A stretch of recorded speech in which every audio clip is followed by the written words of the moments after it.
होली में प्यार वाला खेल शुरू, बोले होली में प्यार वाला खेल शुरू। तो गलिया में रंग वाला गई है रे तू, भौजी के भाई तोरा आई लव यू। तो गलिया में रंग वाला गई है रे तू, भौजी के भाई तोरा I love you. Love you तो गई और सोना, भौजी के भाई तोरा आई लव यू।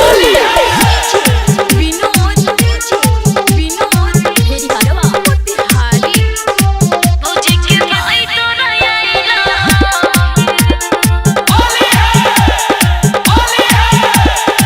लाल लगई है रंग पीला, होली के दिन आई है हमरा से मिला।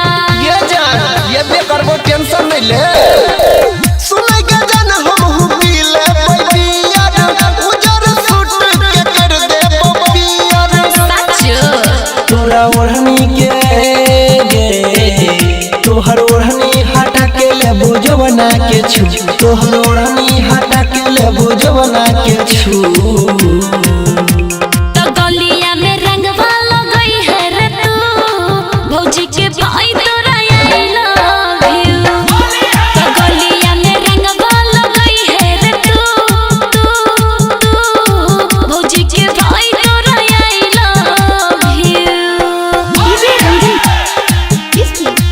भौजी के भाई तोरा I love you. Vinod singing by Anil Yadav. भौजी के भाई तोरा आई लव यू। सुनैया नील करबो तोरे इंतजार रे, जना से ज्यादा करै छियो प्यार रे, जना से ज्यादा करै छियो प्यार रे। हम छियौ जान तोरे दीवाना, तोरा बिना निक लागे ने खाना। सच में गे गोपाल से गे परवीन से चोली रंगावा ले न तू, गे अनिल से चोली रंगावा